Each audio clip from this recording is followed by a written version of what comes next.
करें? चल रहा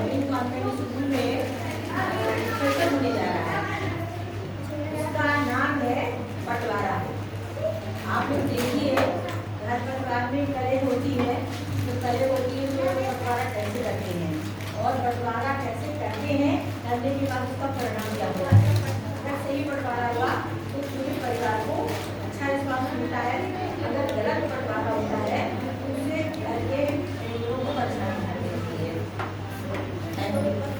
अच्छा, आप लोग बिल्कुल साइलेंट रहिएगा। अब देखिए नाटक बंटवारा। आप सभी को बता दें, ये नाटक जो बच्चे कर रहे हैं वो आप ही के दोस्त हैं, आप ही के साथी हैं, सीनियर्स हैं। और ये नाटक सबसे पहले तो थैंक यू नवीन कॉन्वेंट के प्रिंसिपल आशा श्रीवास्तव जी का, जिन्होंने मंच हमें दिया, जिन्होंने अवसर हमें दिया, जिनके थ्रू ये सब हो रहा है।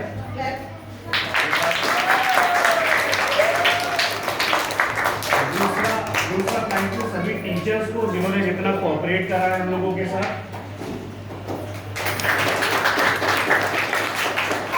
तीसरा सबसे इम्पोर्टेंट थैंक यू उन बच्चों का जो इसमें पार्टिसिपेट कर रहे हैं और उन बच्चों का जो लोग यहाँ देखने आए हैं। और चौथा सबसे इम्पोर्टेंट थैंक यू उन माँ बाप का जो अपने बच्चों की प्रोत्साहन करने के लिए आज यहाँ नाटक देखने आए हैं। Thank you so much. तो प्लीज साइलेंस रखिएगा, क्योंकि अभी बच्चे पहली बार नाटक कर रहे हैं, तो हो सकता है उनकी आवाज जितनी तेज मैं बोल रहा हूँ उतनी तेज ना हो। बच्चों मत करो, बेटा भी करो, ठीक है।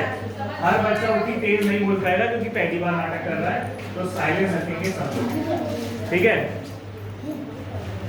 तो प्रस्तुत है आपके समक्ष नाटक बंटवारा।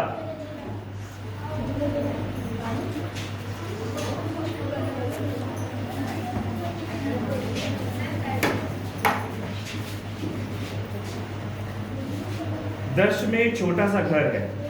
घर में केवल एक कमरा और छोटे से आंगन में रामू, श्यामू, तुलसा और रज्जी बैठे वार्तालाप में व्यस्त हैं। 20 वर्षीय रामू बड़ा भाई और श्यामू उसका छोटा भाई है। रजनी रामू और श्यामू की बहन और तुलसा रामू की पत्नी। वातावरण ग्रामीण जीवन का है। रामू: भैया, ये तो तुम जानते होंगे, बापू ने मरते समय केवल एक बात छोड़ा था, उसका बंटवारा उन्होंने अपने सामने करवाया था। हाँ रामू भैया, इस बात को पूरा गांव जानता है कि बापू बंटवारा कर गए थे बाप। और दक्षिण का आधा हिस्सा तुम्हारे हिस्से में, उत्तर का आधा मेरे हिस्से। हाँ तुम ठीक कह रहे हो भैया। और तुम्हें ये भी पता होगा, दोनों हिस्सों में आदमी 50-50 पे हैं, उसी से घर का खर्चा चलता है। हाँ भैया, मुझे पता है। और बापू को मरे हुए 6 महीने हो चुके हैं। अब तक कोई छोटे बच्चे नहीं रह गए हो। भगवान की कृपा से 16 वर्ष के हो चुके हो और अब तुम अपना काम खुद संभाल सकते हो। कौन सा काम रामू भैया? यही खेतों को देखना, पेड़ों में पानी डालना और मतलब बोए आने पे पानी छिड़कवाना। ये काम तो पहले भी होते रहते थे रामू भैया। लेकिन अब खेत साझा नहीं है, अब हमारा बंटवारा हो चुका है। बंटवारे से क्या होता है रामू भैया? तुम्हारे हिस्सा अलग, मेरा हिस्सा अलग। तो क्या बाप के मरने पे चीजें बढ़ जाती हैं? हाँ श्यामू, मुझे लगता है घर ही बांट लेना चाहिए। क्यों भैया, घर बांटने की इतनी जल्दी क्या है? अच्छे काम में देर नहीं करनी चाहिए श्यामू, और जरूरी काम में देर होनी भी नहीं चाहिए। जो कल करना उसे आज कर लेना चाहिए। पर घर बांटने की जल्दी क्या है? ये तुम्हारी भाभी है तुलसा, कल इनके भी बात होंगे। तुम भी जवान हो जाओगे, तुम्हारा भी विवाह होगा, फिर तुम्हें रजनी का विवाह कराना होगा। मैं गृहस्थी में परेशान हो जाऊंगा। तो ठीक है भैया, जैसी आपकी मर्जी। और हाँ, रामू कुछ देर तक बैठकर सोचता है, फिर उठता है और कमरे के चारों ओर घूमता है। आंगन में फीते से नापतोल करना शुरू करता है और फिर श्यामू के सामने आकर बैठ जाता है। बड़ी चालाकी से रामू बड़ा भाई होने के नाते घर का निचला हिस्सा खुद के हिस्से में रख लेता है और छत अपने छोटे भाई श्यामू को दे देता है। छत एक ऐसी छत जिसके ऊपर छपरिया भी नहीं है।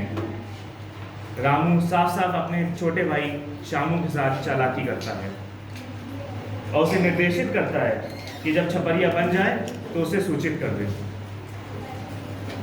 छपरिया बन जाए तो मुझे बता देना श्यामू, मैं बनवा दूंगा। ठीक है भैया, मैं बता दूँगी। और छपरिया का कस के मानना, आजकल साल से पहले ही आंधी बहुत तेज चलने लगी है। ठीक है, मैं बता दूँगी। रामू, श्यामू, तुलसा और रजनी एक छोटी सी छपरिया को कमरे की छत पर रस्सी से बांधते हैं। रात का समय है। रामू और उसकी पत्नी तुलसा नीचे घर में आराम कर रहे हैं और श्यामू उसकी बहन रजनी छत पर छपरिया के नीचे बैठे हैं। भैया भैया, मेरा तो इस छपरिया के नीचे मन ही नहीं लग रहा, चल नीचे चले। नहीं रजनी, ऐसा नहीं कहते, घर का बंटवारा हो गया है, भैया नीचे घुसने नहीं देंगे। चलकर देखें क्या? नहीं रजनी नहीं, तू चुपके सो जा, भाभी बहुत मारेंगी। ये साय साय की आवाज कैसी आ रही है भैया?